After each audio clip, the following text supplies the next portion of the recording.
What is up, SoHills kids? I hope you guys are having a great day, and I'm so very glad that you decided to join me today on, well, what's going to be, I think, a great lesson. We are in August, it's week 4, and we're still talking about wisdom. Now, before we jump in, I wanted to talk to you guys about what it will look like, right? Here's the reality, is we all have people in our lives that influence us. Parents, coaches, teachers, Sunday school teachers, friends, all of these people have an impact in the choices we make. They all influence how we act. They tell us what to do, we ask them for advice, they push us to do good things, but the reality is they can also push us to do bad things. They can have a negative or positive influence, and all of that depends on who you decide to surround yourself with. Are the people who are leading you, or the people who are around you, making wise choices or unwise choices? Today we're going to look at a king who probably did not have the best people giving him advice, and he made a huge mistake. So we're going to dive into our game, and then we're going to jump into our lesson and close it out. As always, I will see you guys there.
So, as you know, we've talked about Solomon before. Solomon was one of the wisest kings, and he enjoyed a pretty good reign for 40 years.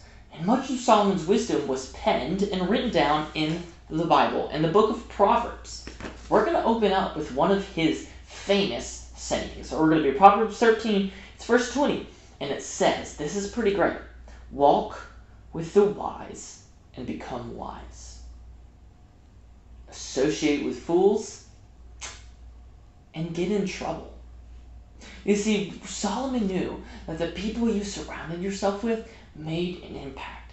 If you surround yourself with wise, smart, good-intentioned people, they will help you do that. You know, people say that you are the average, which means you are added up and part of the 5 closest people that you are to, right? Your 5 closest friends or family members. You get influenced by all 5 of those people, right? But here's the thing. Eventually, Solomon started making unwise choices. And one of those choices was working the people of Israel way too hard. He worked them really hard and asked them to do a lot. And, well, the new king Rehoboam heard from influencers suggesting how to best run his nation. And so we're in the same boat. Rehoboam has an opportunity to make a difference and to change things. So we're going to flip on over to 2 Chronicles chapter 10. Now, 2 Chronicles might not be a familiar book with you. It's in the Old Testament, and it's, retelling the story of the kings. And so we're going to be in chapter 10, and we're going to start in verse 4. So the people came to Jeroboam and asked him to lighten their workload. It says, your father was a hard master. Lighten the harsh labor demands and heavy taxes that your father imposed on us, and we will be your loyal subjects. So first, the people. The people came to Rehoboam and said, your father was too hard on us. Lighten your load, and we will follow you. Now, if we jump down to verse 7, the older council replied, if you are good to these people and do your best to please them and give them a favorable answer, they will always be your loyal subjects. So they counsel the elders, the people who have been around a long time, who have a ton of wisdom, also told Rehoboam, hey, listen to them and obey, and they will follow you. But then he consults his friends. So let's see what happens there. It's going to be in verse 10 and 11, and it says, the young men replied, this is what you should tell those complainers who want a lighter burden. My little finger is thicker than my father's waist. Yes, my father laid heavy burdens on you, but I'm going to make them even heavier. My father beat you with whips. I will beat you with scorpions. Wow. That's really harsh. I don't know about you guys, but that sounds like some really bad advice. If you want people to like you, do you think you should make their lives harder or easier? I think you, who, maybe half the age of this king, know way more than him. We know that that's a bad idea. So, before the crowd, the king laid it out, and, it didn't end well. In fact, the people under him rebelled. They rebelled against the king's commands because they did not like them. He made it harder for them. He followed the fool's advice, and it paid badly. He ended up facing the consequences. The people didn't like him. They rebelled, and he was not a great king.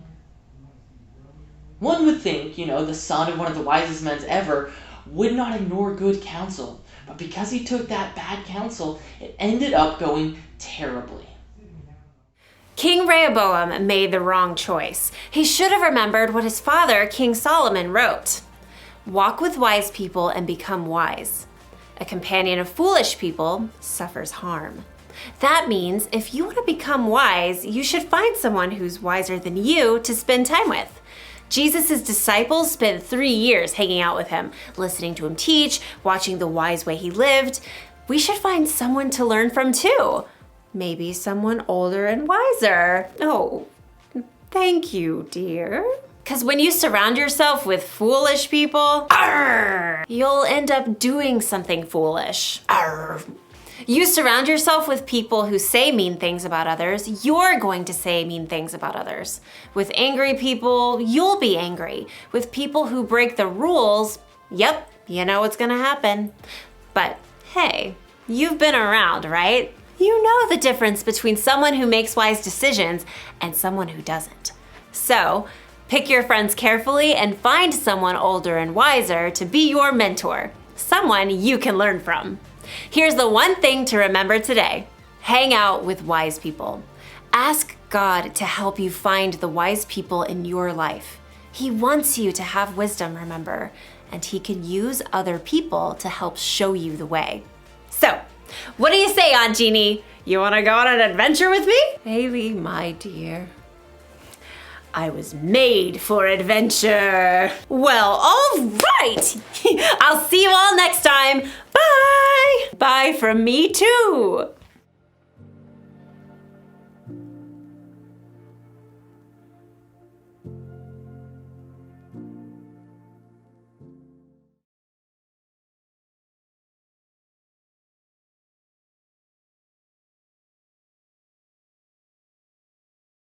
That story. Think about the people who are in your life. Who's giving you their wisdom? And is it really wisdom? Is it really wise? I want you to think about the people that you surround your life with, your friends and your family, the people that you talk with, and think about the advice they give. Who gives the best advice? Whose advice always works well for you, and whose advice maybe ends you in trouble? Right? And think about that and work on it. And maybe you're thinking, man, I don't have anybody. I don't have somebody who's wise, who gives me advice, who I can talk to. You know what you can do? You guys can ask. You can ask God for help. Because like we learned 2 weeks ago, God gives us the wisdom that we need, and He will also give us the people that we need. So this week, I want you to think about the wisest people you know, who they are, and why they're so wise. And then think about talking with them, asking for help, getting help on hard choices. Because as we learned today, guys, if we don't make the right choice and we surround ourselves with unwise people, we may end up following the wrong advice, even if we're trying to do the right thing. So, once again, guys, I want to challenge you guys to find the right person and the right people to surround yourself with, and you make the right choice. Thank you guys so much for joining me today. I hope you guys enjoyed it because I know I did. And I will see y'all next week. Bye.